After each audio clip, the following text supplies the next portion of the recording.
네, 토니 블링컨 미 국무장관이 오늘부터 1박 2일 동안 우리나라를 방문합니다. 윤 정부 들어서 첫 단독 방문으로 내일 윤석열 대통령을 예방하고 박진 외교부 장관과 회담을 가질 예정인데요. 북러 군사 협력에 대한 우려가 커지는 상황에서 한미 공조 방안을 모색한다는 방침입니다. 또 이스라엘이 시가전을 공식화한 가운데 미국은 이스라엘의 가자지구 재점령에 대해서 부정적인 모습을 보이며 이견을 드러냈습니다. 관련 내용도 전문가와 이야기 나눠보죠. 박원곤 이화여대 북한학과 교수 나와 계십니다. 어서 오십시오. 네, 안녕하세요. 네, 안녕하십니까? 토니 블링컨 미 국무장관의 방한 얘기 먼저 해보겠습니다. 중동 순방을 마치고 한국에 오게 되는 거잖아요. 이번 방문의 의미부터 좀 짚어주시죠. 아마 전 세계에서 지금 제일 바쁜 사람 중에 하나가 아닐까 싶어요. 예. 이 일정이 굉장히 힘든 일정들을 소화하고 있다고 판단이 되는데 말씀하신 것처럼 중동에 이스라엘에 가서 베냐민 네타냐후 총리 만나고 또 그렇죠. 요르단에서 아랍 국가들 만나고 그리고 동경에서 그 주요국 7개국 G7 회의 참석하고 한국 왔다가 인도까지 가는 네. 그런 일정이 짜여 있습니다. 이 일정을 보면은 그 사실 동선과를 통해서 블링컨 장관의 미국이 어떤 생각을 하고 있는지가 확인이 되는 거죠.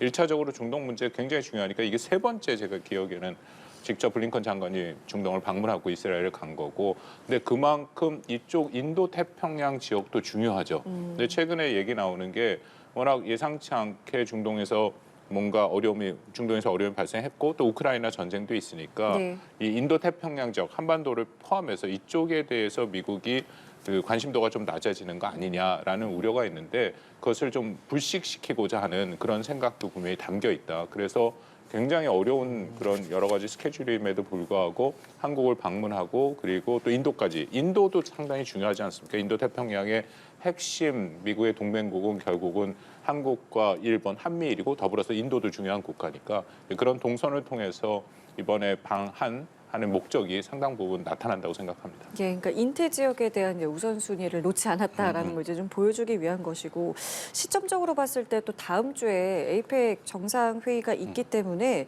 그 전에 또 우리나라를 방문한다는 것은 또 뭐 어떤 뭐 실무적인 또 이유도 있을까요? 에이펙 정상회의가 매우 중요하죠. 예. 아마 거의 확정된 것 같은데 아직 발표만 안 났습니다만 시진핑 주석과 바이든 대통령이 만날 예. 가능성이 있다라고 보는 게 맞겠죠. 네. 이런 시점에서의 저는 블링컨 장관의 방안은 매우 중요하다. 특히 한국의 입장에서는 그렇거든요.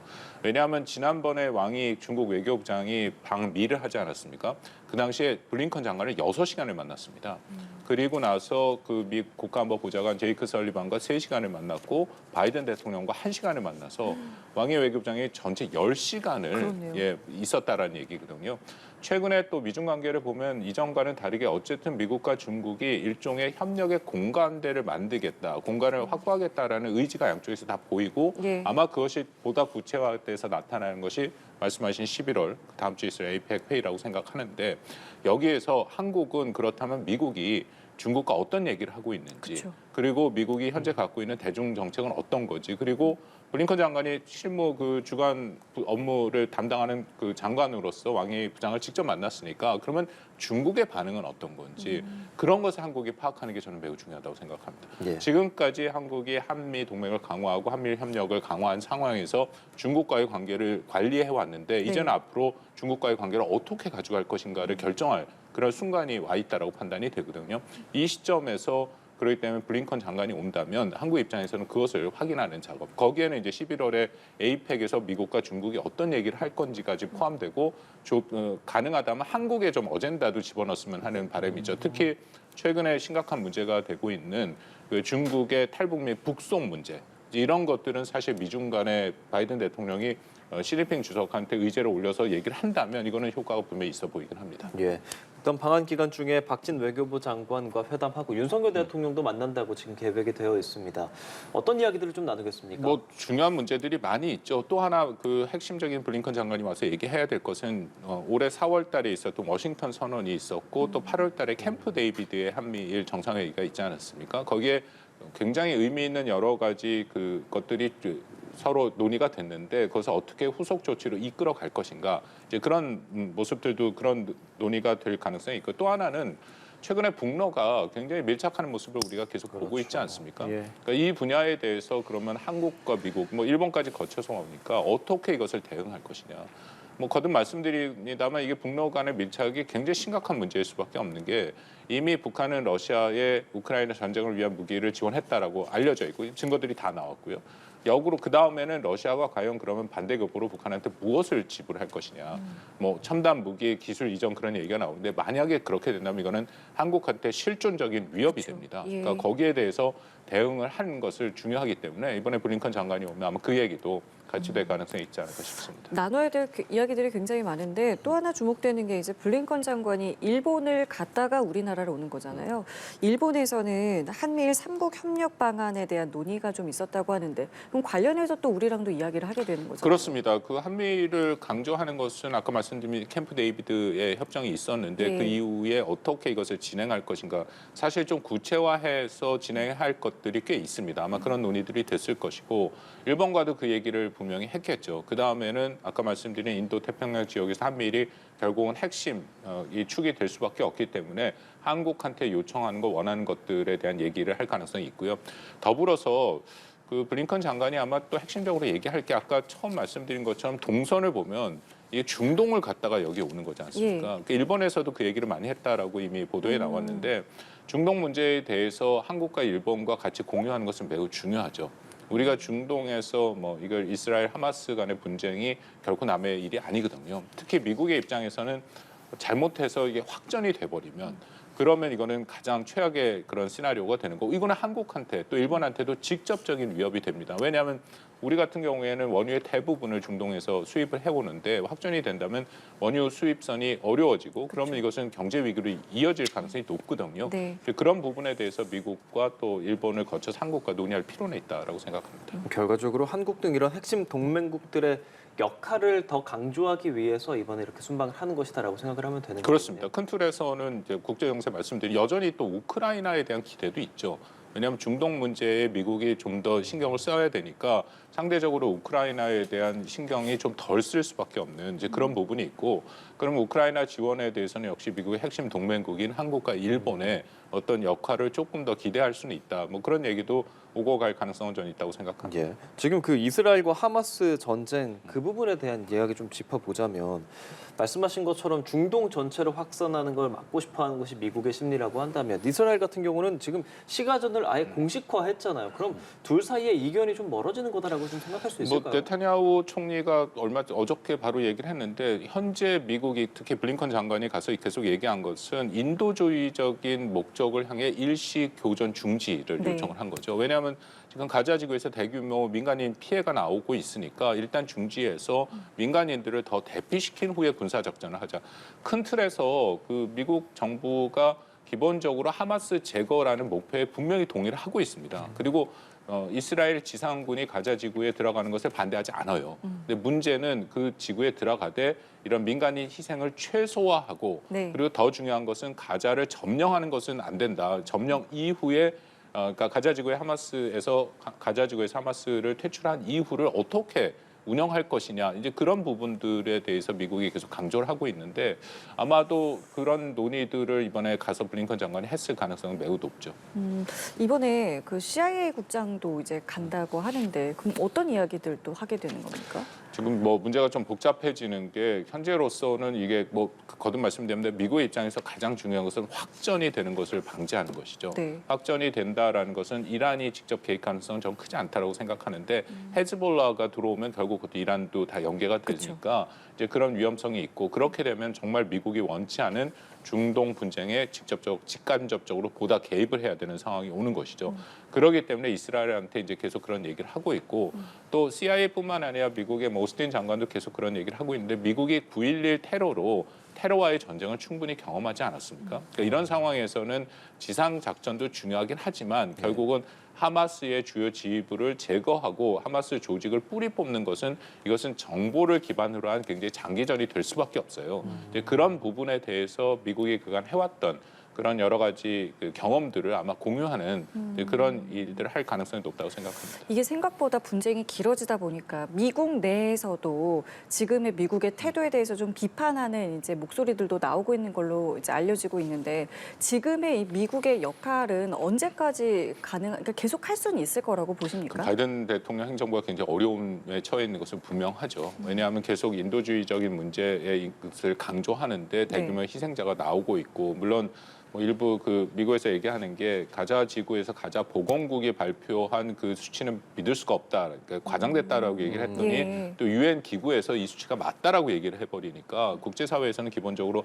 10,000명 정도 희생이 됐고 상당 부분 어린이와 또 여성들이 있다라는 것에 동의가 되고 있는 상황이니까요. 이런 상황에서 기본적으로 이스라엘의 지상 작전에 반대하지 않는 바이든 행정부와 대통령의 입장이 어려워진 것은 맞습니다. 그래서 뭐 소수이긴 하지만 민주당 의원들 하원 의원 19명이 뭐 휴전 같은 경우에 얘기도 나오고 있고 노동계 미국 노동계가 그 민주당의 기본적인 가장 중요한 지지층인데 거기에서 반이스라엘 얘기도 나오고 있는 그런 상황이거든요. 물론 네. 그것이 주류의 목소리는 아닙니다. 이스라엘과 미국은 특별한 관계이기 때문에 그럼에도 어쨌든 바이든 행정부가 강조하고 있는 이런 인도주의적인 보호 그런 측면에서는 문제가 있기 때문에 그래서 사실은 블링컨 장관이 3번이나 간 거고 그래서 전쟁 나자마자 열흘도 채 안 돼서 그 바이든 대통령이 직접 이스라엘을 간 게 이제 이런 사태를 좀 막아보자 하는 분명한 의도가 있는 것이죠. 일단 지금으로서 사실 이스라엘과 미국의 공동의 목표라고 한다면 하마스의 축출이라고는 할 수 있을 것 같은데 사실 하마스가 축출되더라도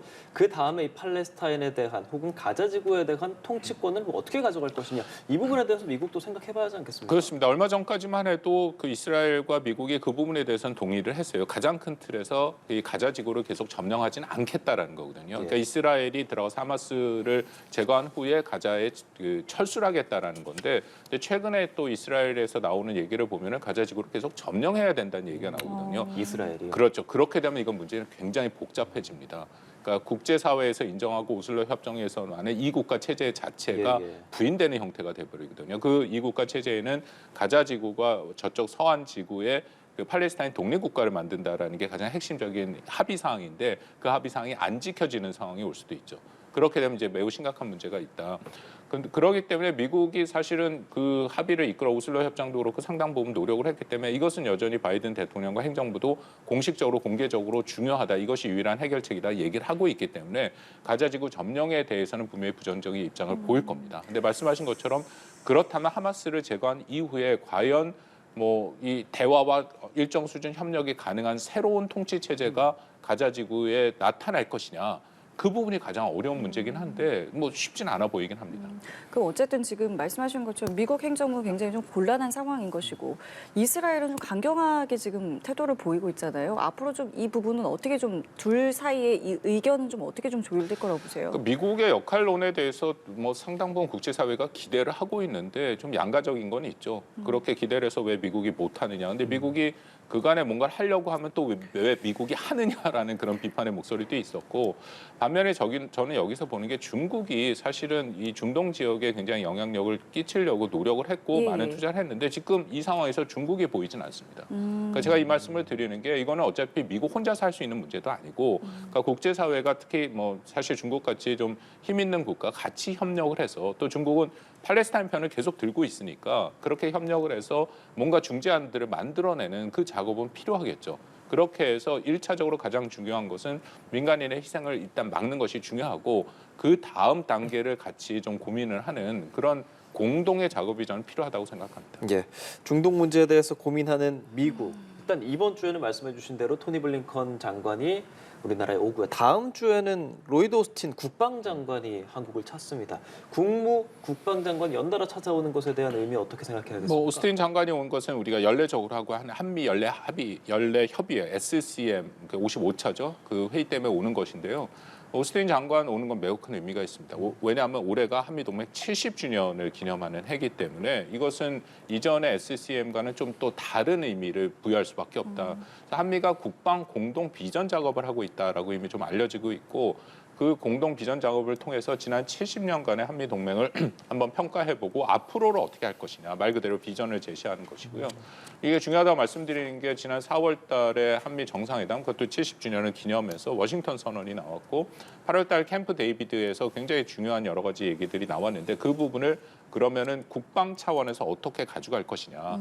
좀 좁혀 말씀드리면 한국 입장에서 제일 중요한 건 결국 확장 억제죠. 그쵸. 우리가 말한 NCG를 통해서 미국이 확장 억제를 제도화하는데 그것이 과연 얼마만큼 한국민의 이런 위협에 대한 그런 우려를 좀 덜 수 있을 것인가에 대한 이번에 SCM에서 일부 내용이 나온다고 하니까 이제 그 부분을 좀 우리가 주목해서 볼 필요는 있다고 생각합니다. 그럼 좀 하나씩 뜯어서 보면은 그 한미 3국이 미사일 경보 정보 시스템 공유 시스템 이제 좀 구축한다라고 이야기가 나오고 있는데 이게 언제 발표가 되는 거지? 그리고 발표가 되면 이제 동시에 이렇게 되는 겁니까? 그렇죠. 예, 일단 작년 11월에 그 한미일 정상이 만나서 그걸 합의를 했고 네. 그간에 이제 그 계속 기술적인 작업을 해온 걸로 알고 있습니다. 그래서 빠르면 뭐 일부 보도에 따르면 이번 달에도 나올 수 있다라고 얘기를 하는데 확실한 것은 한미일이 같이 공동으로 이것을 발표해야 되는 것은 맞죠.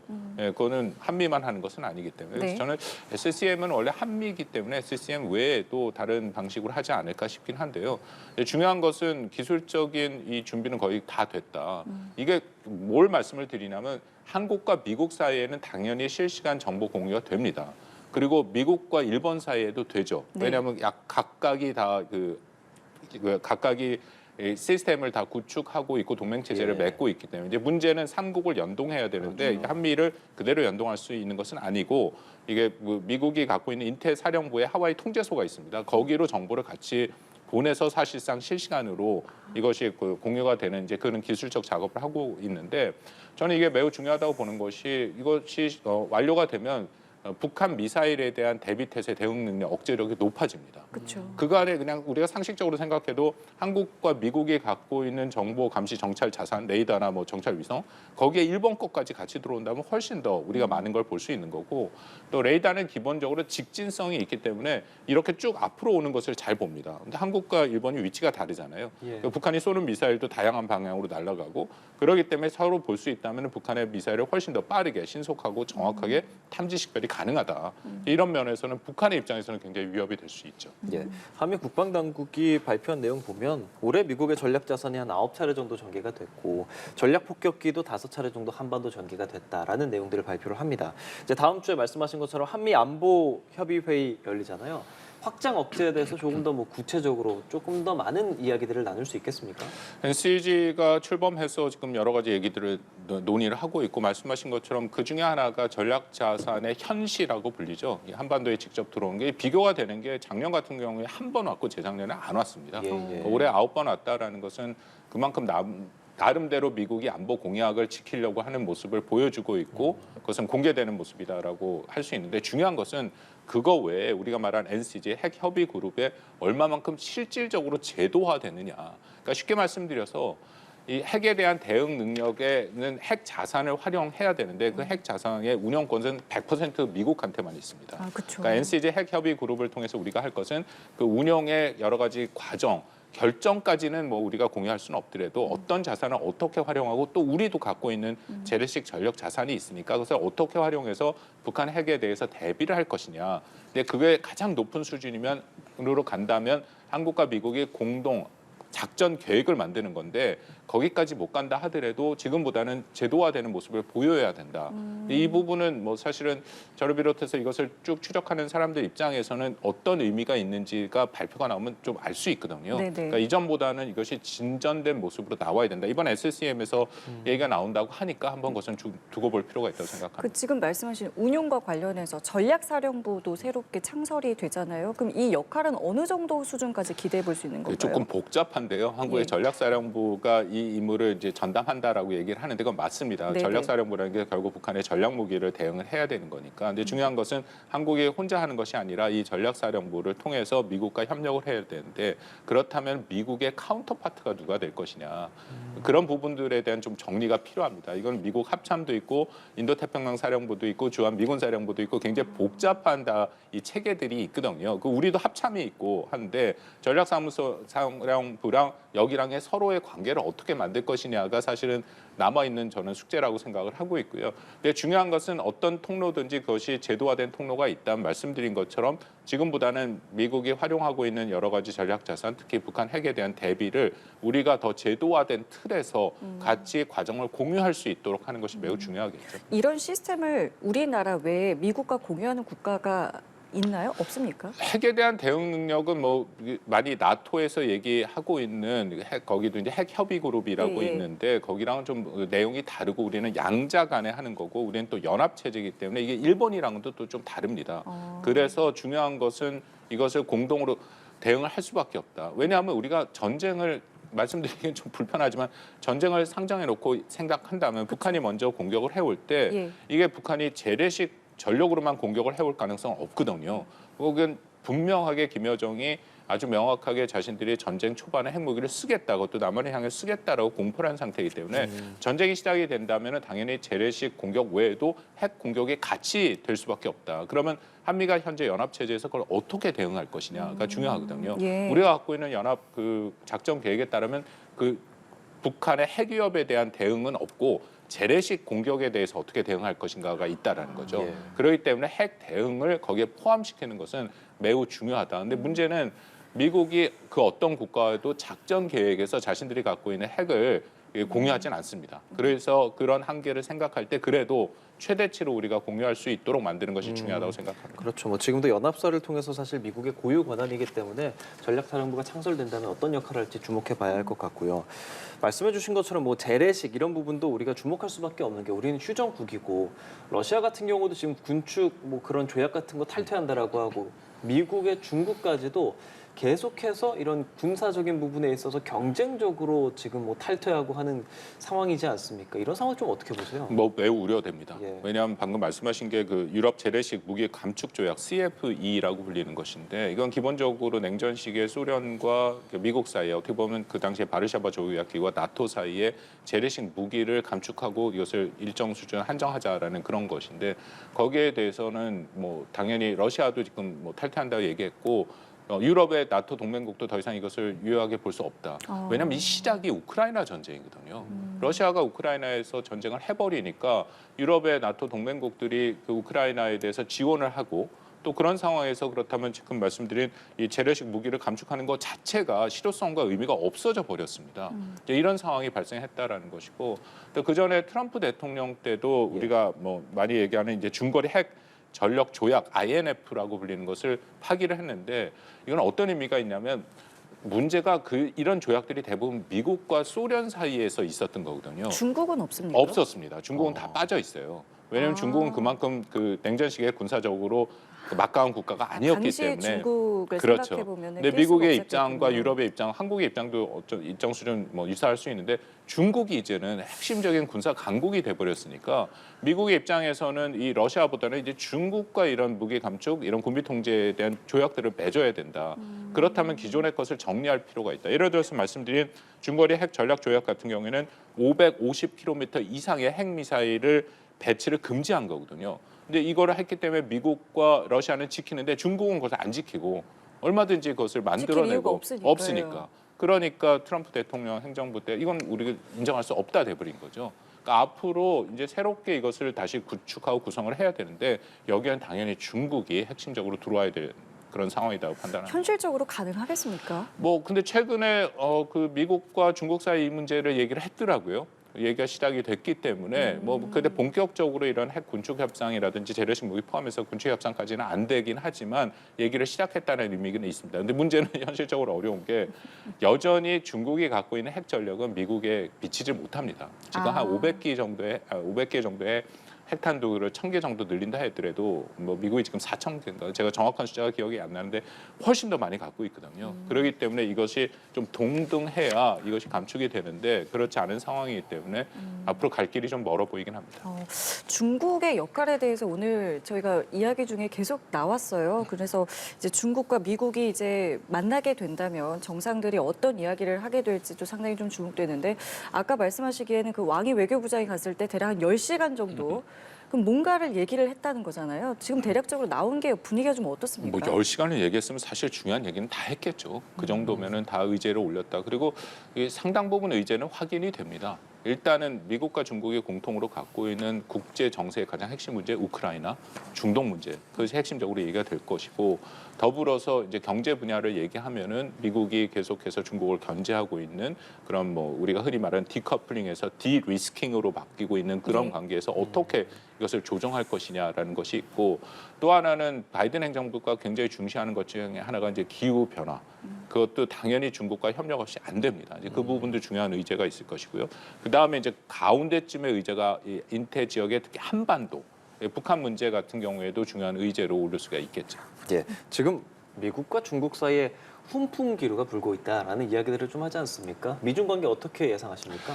글쎄, 뭐 훈풍까지로 우리가 볼 수 있을지는 좀 두고 봐야 되는 것 같고요. 왜냐하면 기본적으로 미국과 중국이 서로 간의 전략적 경쟁은 분명히 합니다. 이것은 굉장히 오랫동안 지속될 수밖에 없는 구조라고 생각이 됐고 다만 그 안에서 미국이 늘 얘기하는 안전대를 친 상태에서 그러니까 제도화된 경쟁을 하는 것이 중요하다. 그 안에 뭔가 그 최소한도의 규칙과 제도가 돼 있지 않으면 그 미국과 그쵸. 중국의 경쟁이라는 것은 아주 잘못하면 굉장히 심각한 충돌로 이어질 수 있거든요. 우리에게도 상당한 피해가 그럼요. 있을 수 이것은 있잖아요. 전 세계에 미치는 영향이 매우 큽니다. 그렇기 네. 때문에 이번 에이펙 회의가 그만큼 주목이 돼서 미국과 중국이 최소한 내년 미국 대선까지 새 정부가 어떻게 등장할지 모르지만 그때까지라도 좀 제도화에 대한 모습들을 만들어내는 것은 매우 중요하다고 생각합니다. 예, 알겠습니다. 오늘 말씀 여기까지 함께하겠습니다. 지금까지 박원곤 이화여대 북한어과 교수와 함께했습니다. 오늘 말씀 고맙습니다. 잘 들었습니다.